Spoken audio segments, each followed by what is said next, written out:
Alright, thanks for tuning in again. I'm just going to take you on a little bit of a tour of what I'm doing on the daily basis and this equipment that we have that, you know, it looks nice in pictures and stuff, but nickels and dimes, yeah. So here's one of our trucks in here, GMC, the Zuzu cab over. Actually, they're both in here. And here's our other Zuzu. Alright, truck looks good in pictures, but up close and personal, you get some pretty extensive engine work here.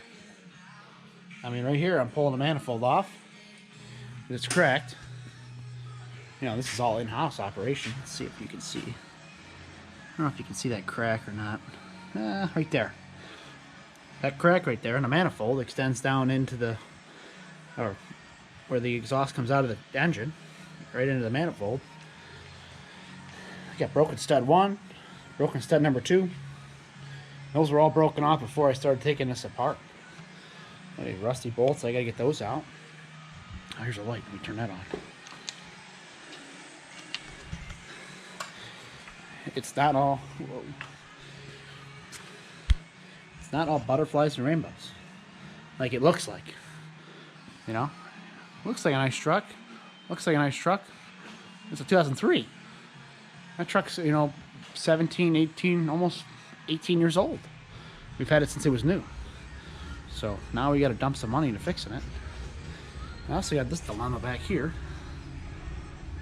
where you can't see it because of the lighting, but right in here's all cracked. When they put the body on, they welded this plate right to the frame, which I don't really like in the first place because they welded right to the truck frame. So I got to cut all this off, and I had to replace this entire subframe almost, at least up to here. I'd say we played this before in here. And a lot of rust. It's a 2003. Now this one over here, which I'm going to be working on next. Air pump. This runs the PTO for the hook lift. Without the air, we can't run our hook lift system. These are like legit problems that we have. It's not all fun and games here. So I got to replace this canister blue part. This pump normally blows out every like 2 years, and it's always when you need the truck. There's the air tank down there. We had so many problems with it. We literally put a valve stem on the end of it so we could fill up at a gas station or something if we need to get the bed on the ground. The air turns the PTO on and allows the system to work. Butterflies. Look at these fenders. Custom built fenders. This is all steel, diamond plate steel. It's all cracked. We're going to be cutting that off and beefing that all up, changing these angle iron out to tube. So it's our off season right now. So now it's time to take some time and fix some things up.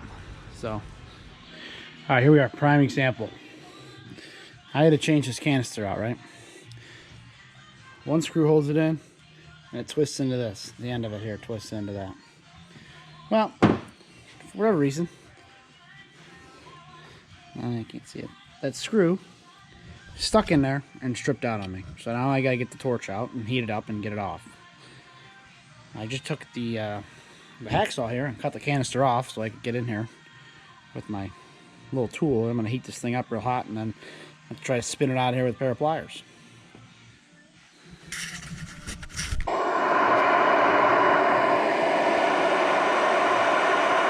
What I have here is called an induction heater. Another way I describe it, it's a flameless torch. So I'm able to focus my heat right on that screw and not melt anything around it. You see the smoke coming off. It takes about 15 seconds, depending on the size of the fastener that you're trying to take off. This one's really small, so it should zip it right off and heat it right up pretty quickly. It's not running around it. The plastic casing that held the canister on.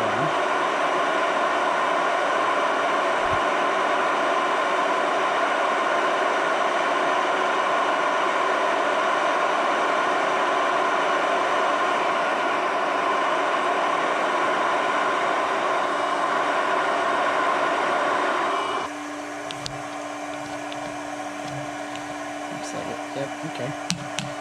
So now the only thing left down here is the actual screw itself. which is stuck. You can see that's the screw right there I'm trying to get out. Put some better lighting on it.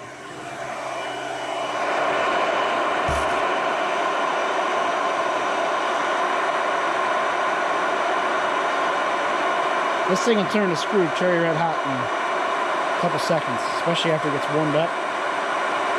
Once it gets warmed up, it's... Yeah, look at how hot that washer got.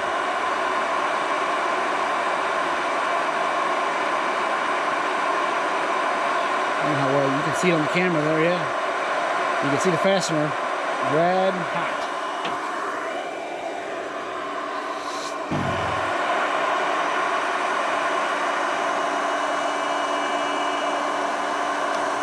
See if I can get the housing red.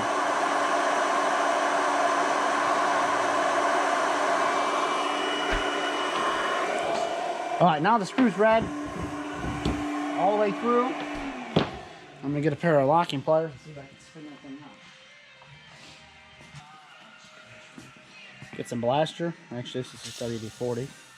I usually use PB Blaster, but I didn't have any laying around.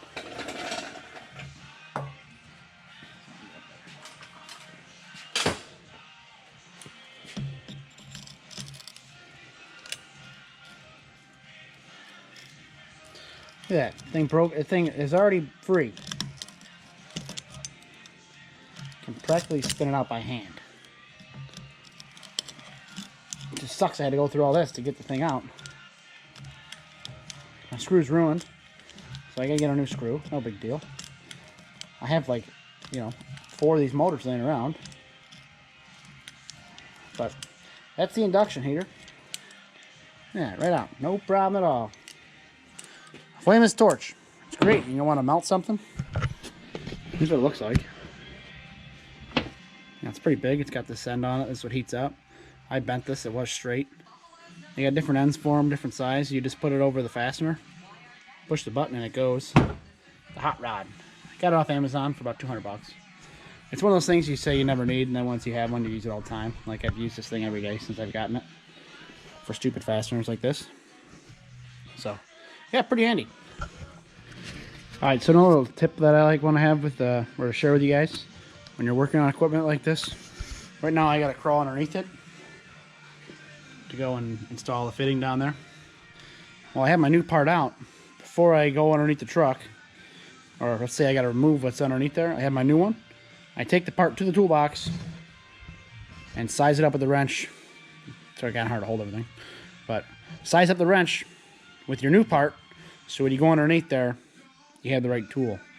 It works most of the time, and sometimes it doesn't work. It's not a one-size-fits-all thing. But now when I crawl underneath there, without having to get up 6 times to get the right wrench, or if I don't have a new part, I'll just take a bunch of wrenches underneath there with me and then pick and choose which one I want. So I'm not up and down, up and down, up and down all day.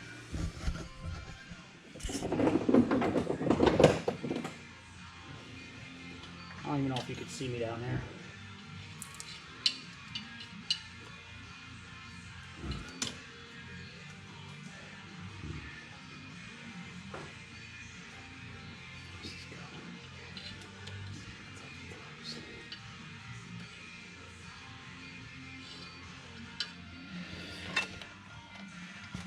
Alright, now I'm trying to figure out how I'm going to route this hose.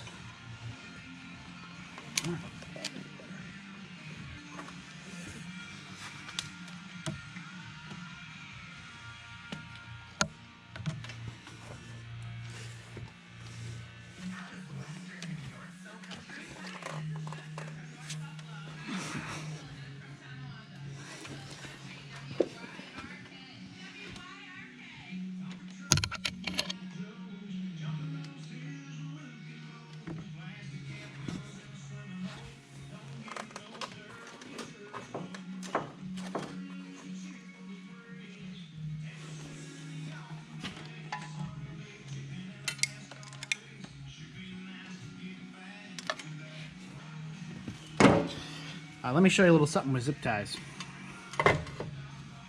When you have a zip tie and you put it on, you should cut the tail off it. What I have here, side cutters. Looks like the same thing, but they're different. They're different because I made them different. One of them's custom. This set right here I use just for my electrical projects, and it's strictly for cutting zip ties. I don't know how well you can pick it up in the camera. I took a grinder and I ground down this surface flat. So when I cut a zip tie, there's no tail sticking out at all that I could, I reach in there, I could cut myself on a, sharp tail. This one's got a little beveled edge on the cutters.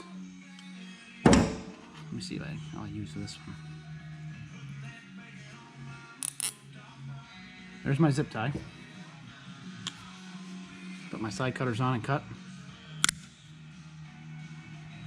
I don't know if you guys can see that. There's a little tail left because of this beveled angle on those side cutters. So I'm gonna see, same thing. I should be able to get right up against it. Yeah, I pushed the zip tie when I was doing that. Now, flush. When I reach down in there to grab something else, I'm not going to cut myself on it. So, there's a little quick tip for you. Whenever you're routing any wiring, do yourself a favor, take the extra time, and make sure it's not rubbing on something. Don't send something through a hole without a grommet, or you're going to be back fixing it. I got some extra. My tie cutters here. Alright, another little tool I got here in the toolbox. This is for plumbing. This is actually a pipe cutter, a hose cutter. Or if you were to use a pair of side cutters on it, this squeezes it, makes the end all wobbly. Especially on a big piece of rubber hose, like a 1-inch rubber hose, this works great. But, it corrals the hose real nice and slices right through it. Much cleaner cut. Every time I always try to cut a little bit more than whatever I need. I don't know how well you can see that. But there's the cut that I just made with this pipe cutter. Here's the cut that I made with the pair of side cutters when they cut it at the place we bought the hose from. Well, I believe this hose just pushes in. It just locks in that way. I can't get it back out. Okay. So, well, that's all done. It goes up in there. Plug the wiring back in.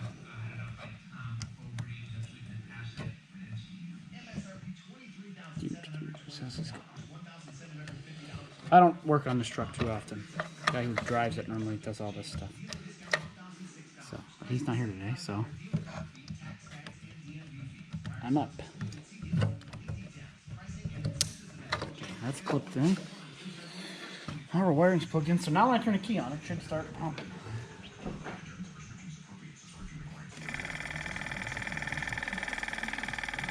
Alright, it's pumping, so I'm going to get some air or some water, and we're going to check for leaks.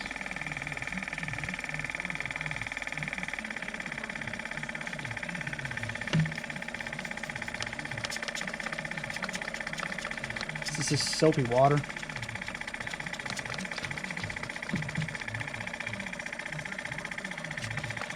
You know what? I bet you this battery's dead in this truck. This thing normally runs a lot faster.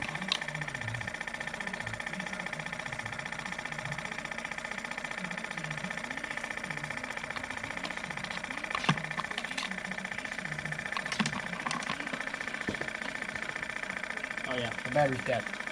Alright, let me get the jump box on. Oh, that sounds a lot better now. Yeah, battery is dead, which is my next problem I gotta fix on this thing. Why is the battery dying? The truck's been out of service here for like, I don't know, we've been done for about a month. So, now we're heading into maintenance season and, it hasn't started in about 3 weeks, so I fired it up yesterday after I jumped it to get the thing to run. So, trying to work out the kinks. I'm going to cycle the key a couple times and just let the thing cool down as it goes. It's got to build up the whole tank. Right now we're at 50 psi. I got to have it at 100 and it's set to 150. Then I got to make sure that it doesn't exceed 150 and shuts off when it should. pressure switch is telling it to shut off. But I'm not going to overrun the pump right now because it hasn't worked, and you know, it's there as a maintainer. So it's not like a big air compressor on a big truck, or you know, engine ran that I could just keep going and pumping. It's just a little 12-volt compressor. So we're going to cycle it a couple times and work it up to 150 psi. Alright, I got this thing on charge now. I'm going to show you a little trick with these jump boxes. Or not really a trick, but you know, the old legend says. This charge, I'm not trying to jump start the truck. I need to recharge the batteries because they're dead. Okay, I jumped it yesterday to start it, to move it. Even go 2 amp. What I'm going to show you is if you have the time to charge the battery up slowly, that's the best to do. You don't want to go 220 volt, 225 amp, 12 volt if you don't have to. I mean, that's engine start. If you just want to recharge the battery, you know, put it on for 90 minutes at 2 amps or 10 amps or something, you know, low amperage.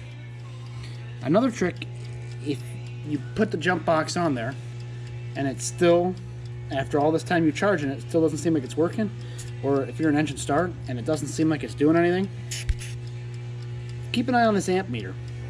Watch what I do when I turn the dial. Right now I'm on 2 amps.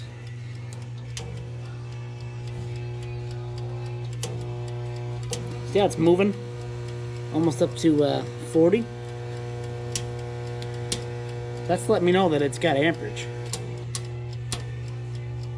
So if I got a problem with the battery's not charging, the thing I'll do, I'll turn up the engine start and see if that moves. It could be something as simple as moving. I disconnect one, I just disconnected the power and it's not working. Here, I don't know if you can hear it clicking in the background. Make sure you got a good connection, and you can always verify it through that amp meter. Make sure you're actually checking. But in the meantime, we're going to go 2 amps, 12 volts. 2 batteries to charge. It's going to take a while. I got no rush. Truck's going to sit in here for a couple days anyway. I got to work on the radio next. I think that's my culprit of why the battery's dying.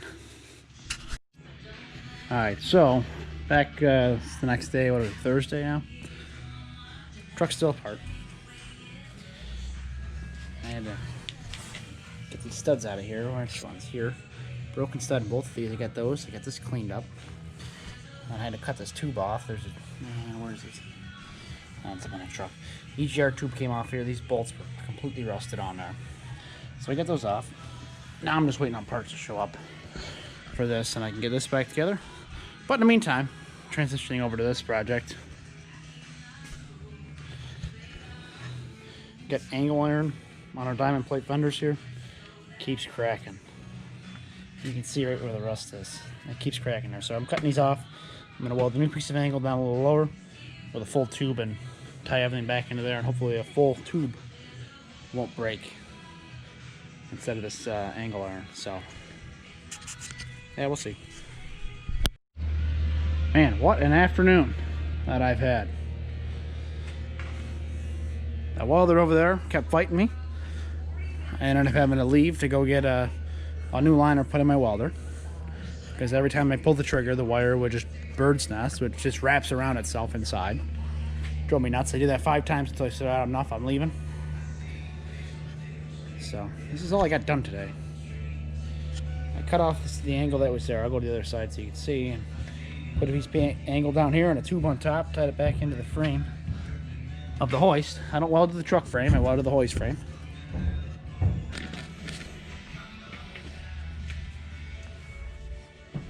And those got flex in them. This one over here don't have no flex in it. You push on that thing, it ain't going anywhere. It's pretty stiff. So, limit on material, but maybe I'll do welding projects and then you just get this, you know, bunch of snakes all over the ground. My plasma cutter, my welder, airline, grinder 1, grinder 2 over there, plus my grounds, cables everywhere.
No.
Everything's fucking new with you. 2021. Oh, it's your own too, huh? Your own personal grinder. Yeah, it's a big one. Here's my little one. There's the little one. Is that yours too? No. Why don't you get a cordless one? They suck. Why? You're doing this much cutting with it, they don't hold up. The fuck are you cutting? What? This is the size. Oh my ass! This is the size of a regular grinder disc. This is the size of the one on mine. Yeah, it's a big boy. You sure you know what you're doing though? What are you doing? You don't even know. I don't know. We're just cutting shit up. Got all the tracks cleaned up. They're over back there, and they're pretty much just the same now. Takes about 3-4 washes to get those things right. You gotta wash it, drive it around. Is this going? How come you can't? Oh, there it is. There he is. Spanky with some grind time. Is he picking up volume? You're red pose. I'll slow it down for that if I put it in the video. Look at my whole mudded face. So he was up.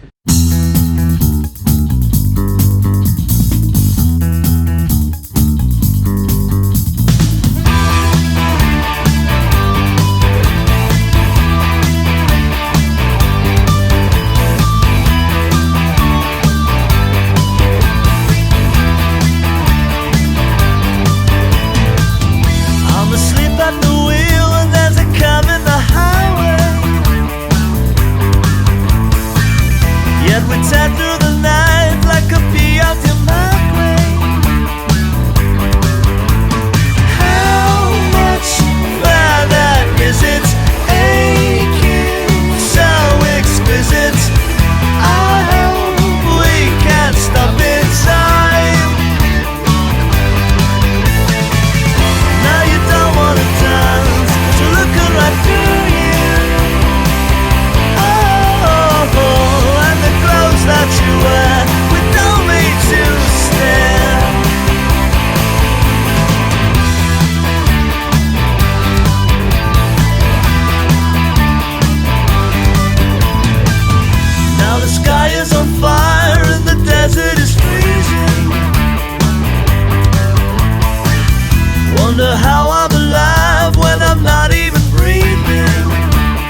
do any sort of welding, you know that feeling.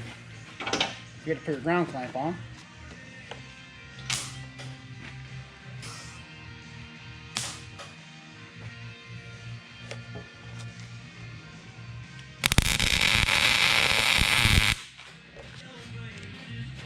Like to tack everything in place first.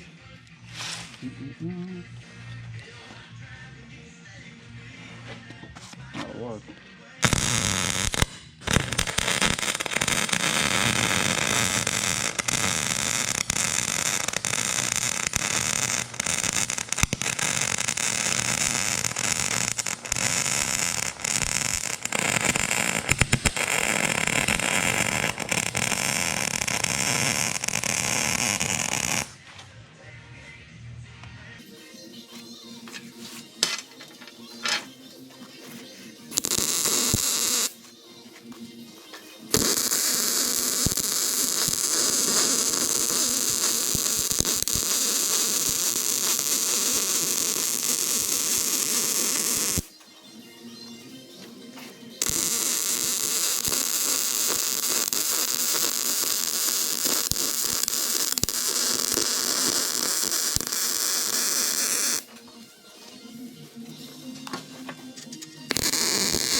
Freaking lighting here is terrible.